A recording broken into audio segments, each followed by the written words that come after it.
বিসমিল্লাহিররহমানিররহিম। আসসালামু আলাইকুম প্রিয় শিক্ষার্থীবৃন্দ, তোমাদেরকে স্বাগতম জানাচ্ছি আজকের এই অনলাইন ক্লাসে।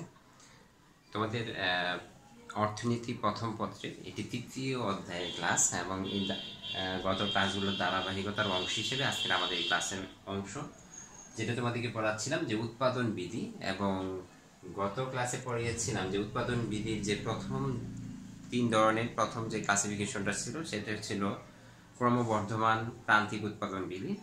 আজ আমরা যেটা দেখব সেটা হচ্ছে সমানুপাতিক অর্থাৎ স্থির প্রান্তিক উৎপাদন বিধি, অন্য নাম বলতে পারো সমানুপাতিক প্রান্তিক উৎপাদন বিধি।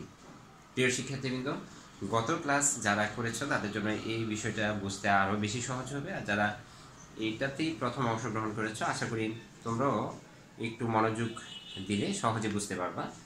তো আসো প্রথমে আমরা মূল বক্তব্য নিয়ে আলোচনা করি যে সমানুপাতিক প্রান্তিক উৎপাদন বিধি মূল বক্তব্যটা কি। সমানুপাতিক প্রান্তিক উৎপাদন বিধি, এখানে আমরা যে বলবো যে অন্যান্য উপকরণগুলো এখানে স্থির থেকে, যেহেতু এটা স্বল্পকালীন সময় বিবেচনা করা হয়, অন্যান্য উপকরণ স্থির থেকে একটি নির্দিষ্ট উপকরণ, সেটা মূলধন অথবা শ্রম, একটি নির্দিষ্ট হারে বৃদ্ধি পেলে মোট উৎপাদন যদি স্থির হারে অথবা একই হারে বৃদ্ধি পায় তখন সেটাকে আমরা বলবো সমানুপাতিক প্রান্তিক উৎপাদন বিধি। আমি আবারও বলছি, অন্যান্য উপকরণ স্থির থেকে একটি উপকরণ নির্দিষ্ট হারে বৃদ্ধি পেলে মোট উৎপাদন যদি একই হারে বৃদ্ধি পায় বা স্থির হারে বৃদ্ধি পায়, অর্থাৎ বৃদ্ধি পাওয়ার প্রবণতা সবসময় যদি একই থাকে, সেটাকে আমরা বলি সমানুপাতিক প্রান্তিক উৎপাদন বিধি। তো প্রিয় শিক্ষার্থীবৃন্দ, এটি আমরা যদি একটা ছক বা টেবিল বা তালিকা আকারে উপস্থাপন করি তাহলে সহজে তোমরা বুঝতে পারবে।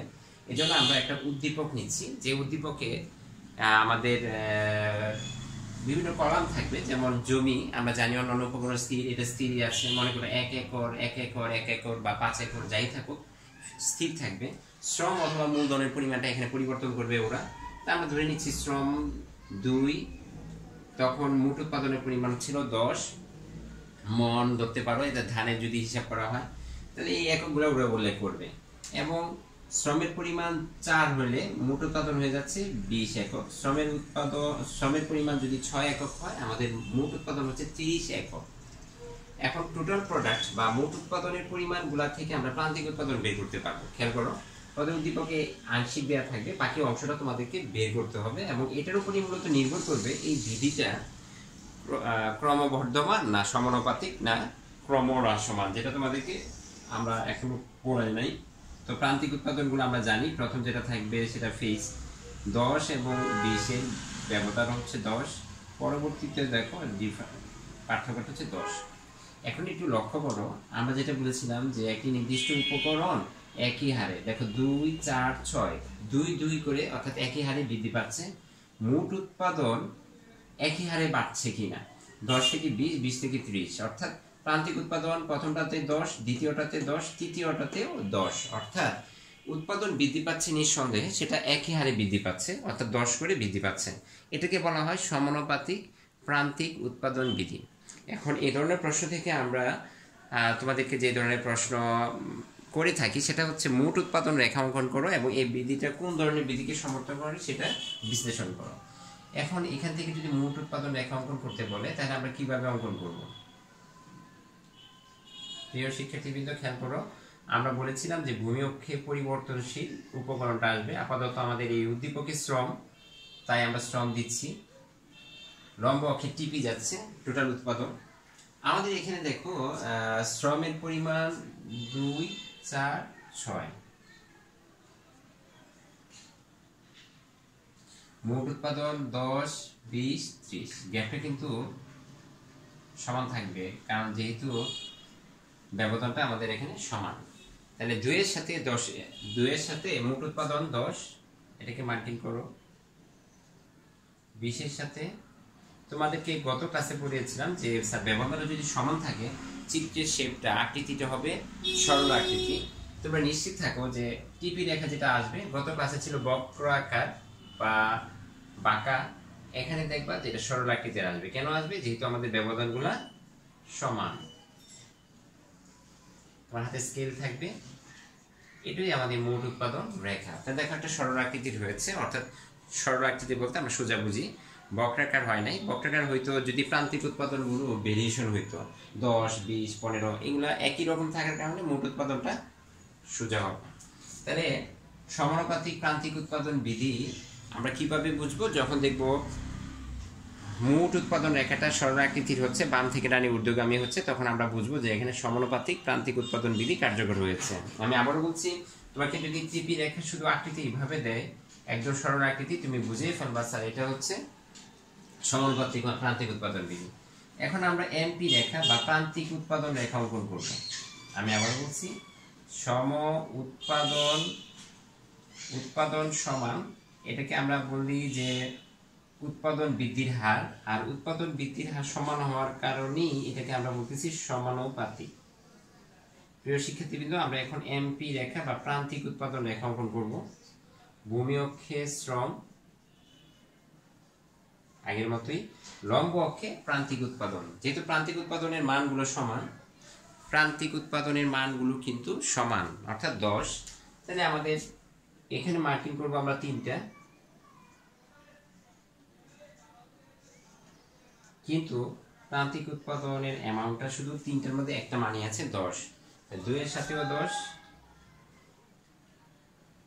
আমরা একবার রেখে দিচ্ছি, 2 এর সাথে 10, 4 এর সাথেও 10, 6 এর সাথেও 10।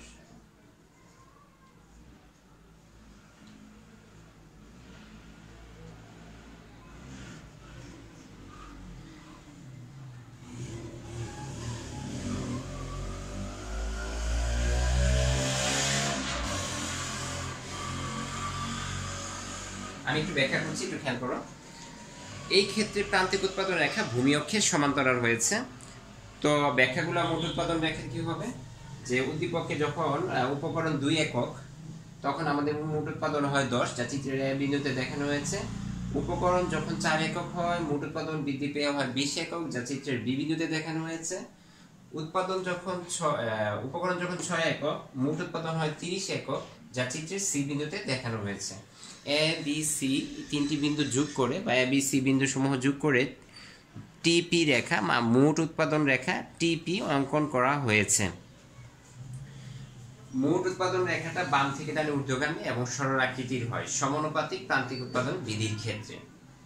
এটা এতটুকু। এরপরে আসো প্রান্তিক উৎপাদনের বিষয়ে তোমাকে কিছু কথা বলতে হবে। সেটা হচ্ছে প্রান্তিক উৎপাদনের বিষয়টা আমরা প্রথমে উদ্দীপকে মান নির্ণয় করব, তারপর এজ ইউজুয়াল আমরা যেটা বলবো যে উপকরণ যখন 2 একক থাকে বা 2 একক শ্রম ব্যবহৃত হয়, তখন প্রান্তিক উৎপাদন হয় 10, যা চিত্রের এ প্রাইম বিন্দুতে দেখানো হয়েছে। তুমি A prime, B prime, C prime না দিয়ে অন্য কোনো বিন্দু দিতে পারো, ডি, ই, এফ ও দিতে পারো, কোনো সমস্যা নাই। তাহলে এ প্রাইম বিন্দুতে দেখানো হয়েছে 4 একক হলে উপকরণ আমাদের মোট উৎপাদন হয় 10, যেটা বি প্রাইম বিন্দুতে 6 একক হলে প্রান্তিক উৎপাদন হয় 10, যা চিত্রে সি প্রাইম বিন্দুতে দেখানো হয়েছে বা চিহ্নিত করা হয়েছে। এ প্রাইম, বি প্রাইম এবং সি প্রাইম বিন্দু সমূহ যোগ করে প্রান্তিক উৎপাদন রেখা, খেয়াল করো নাম বলবা প্রান্তিক উৎপাদন রেখা এমপি।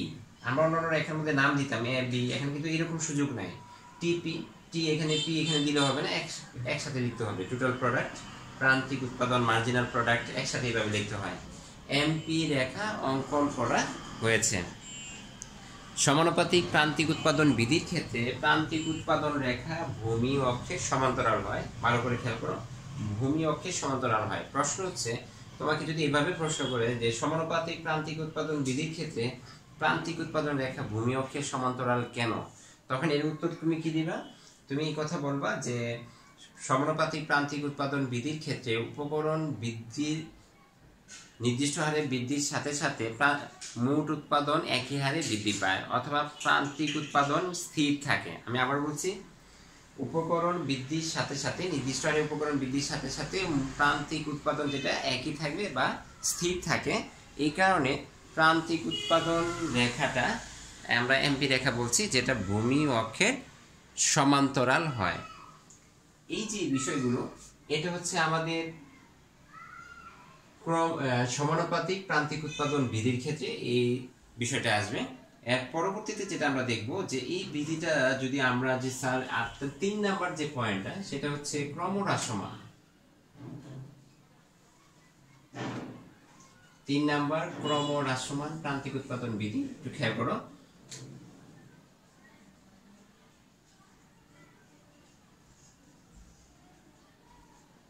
সবচেয়ে বেশি গুরুত্বপূর্ণ এবং সবচেয়ে বেশি প্রশ্ন হবে তোমাদের ক্রমহ্রাসমান থেকে। তাহলে আমরা এখানে যে বিষয়টা চেঞ্জ করতে চাচ্ছি যে স্যার একই রকমের বিষয়টাই আমাদের জন্য থেকে অন্যান্য উপকরণ স্থির থেকে একটি উপকরণ নির্দিষ্ট হারে বৃদ্ধির ফলে মোট উৎপাদন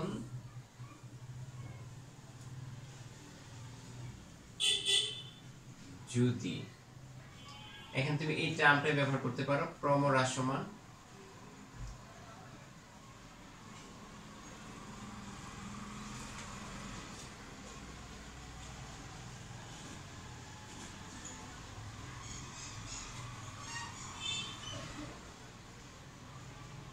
খেয়াল করো ভাষাটা হচ্ছে অন্যান্য উপকরণ স্থির থেকে একটি উপকরণ নির্দিষ্ট হারে বৃদ্ধি পেলে মোট উৎপাদন যদি ক্রমহ্রাসমান হারে বৃদ্ধি পায়। তুমি বলতে পারো স্যার ক্রমহ্রাসমান হারে হ্রাস পায় না, এটা সঠিক না, বরং ক্রমহ্রাসমান হারে বৃদ্ধি পায়, সেটাকে আমরা বলবো ক্রমহ্রাসমান প্রান্তিক উৎপাদন বিধি। এই ক্ষেত্রে উদ্দীপকে দেখো তোমাদের সামনেই আমরা কিভাবে হবে, প্রথমে দেখো 10 ছিল, তার নিশ্চিত পরের মানগুলো আস্তে আস্তে এমপির মানগুলো কমে যাবে। তাহলে আমরা এখানে তো দিচ্ছি দেখো 18 মনে করো, তাহলে এখানে আসে 8, অর্থাৎ তোমাকে তো দেওয়া থাকবে একটা। তারপরে আমরা মনে করো 24 দিলাম, তাহলে এখানে আসবে 6। আমি আবার বলছি উদ্দীপক তোমাকে এই অংশটা শুধু দিয়ে দিবে, মোট উৎপাদন দিয়ে দিবে, প্রান্তিক উৎপাদন দিবে না। প্রান্তিক উৎপাদন আমরা নির্ণয় করব। তাহলে এখানে আসছে ডিফারেন্স 8, পার্থক্য যেটা এখানে আসছে 6, প্রান্তিক উৎপাদন মানগুলো কমে যাচ্ছে। তাহলে আমরা এটা বলবো যে প্রান্তিক উৎপাদন কমে যাচ্ছে কিন্তু মোট উৎপাদন কিন্তু কমতেছে না। কেন কমতেছে না খেয়াল করো, 10, 18, 24, অর্থাৎ মোট উৎপাদন কিন্তু বাড়তেছে কিন্তু বৃদ্ধি পাওয়ার প্রবণতা আস্তে আস্তে কমে যাচ্ছে।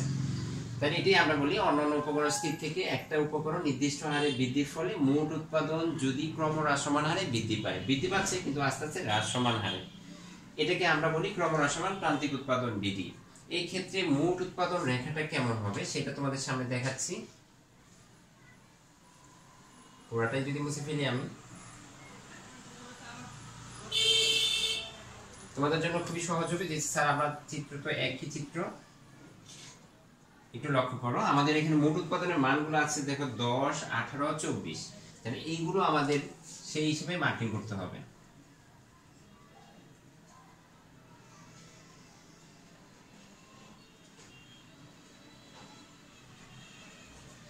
দশ, এটা হচ্ছে মনে করো 20, এটা হচ্ছে 30, তাহলে 10 আমাদের এখানে 18 একটু নিচে হবে, 20-এর নিচে 18 হয়, আর 24টা হবে 25, তো আমরা এখানেই রাখলাম, অর্থাৎ একটু নিচে দিয়ে দিতে চাও সেটা ভালো। খেয়াল করো আমার মানগুলো আমি কিভাবে মার্কিং করেছি, 10, 18 অর্থাৎ 20-এর নিচে, আর 25-এর নিচে একটু নিচে হচ্ছে 24, 2-এর সাথে সম্পর্ক হচ্ছে 10-এর, 18-এর সাথে সম্পর্ক হচ্ছে তোমার 4-এর, আর 24-এর সাথে সম্পর্ক হচ্ছে 6-এর।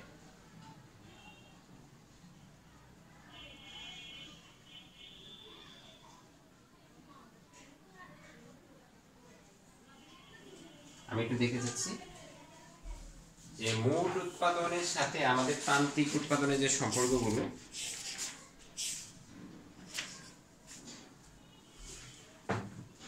এখানে একটু বাঁকা হয়েছে আমাদের,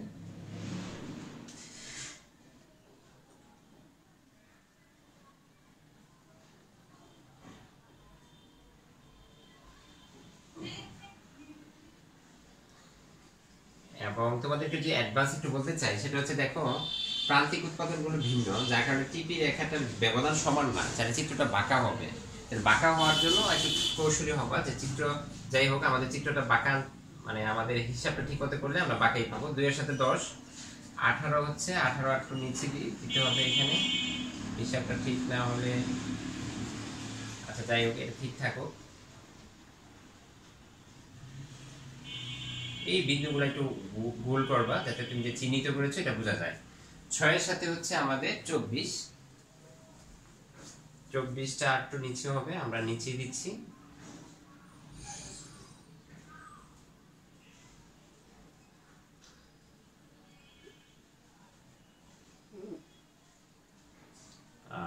হচ্ছে আমাদের 6,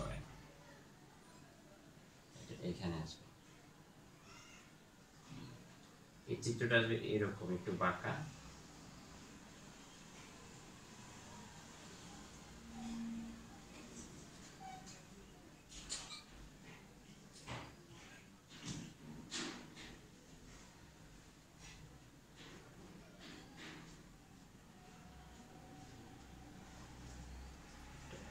এটা বি, এটা হচ্ছে সি। একটু লক্ষ্য করো, আমি আবার বলতেছি, এখানে যেটা হচ্ছে মোট উৎপাদন রেখাটা কেমন হবে সেটা আমরা এমপি মানে ব্যবধানগুলো দেখে বুঝতে পারবো। মোট উৎপাদন রেখাটা হচ্ছে যখন উপকরণ 2 একক ছিল, মোট উৎপাদন 10, যা চিত্রে এ বিন্দুতে মার্কিং চিহ্নিত করা হয়েছে।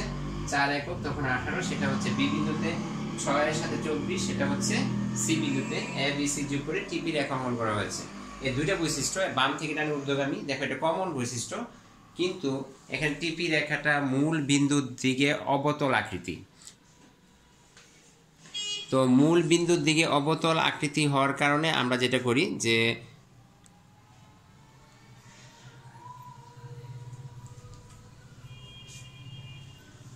একটা বিষয় তোমাদের সামনে আনতে চাচ্ছি, যেটা হচ্ছে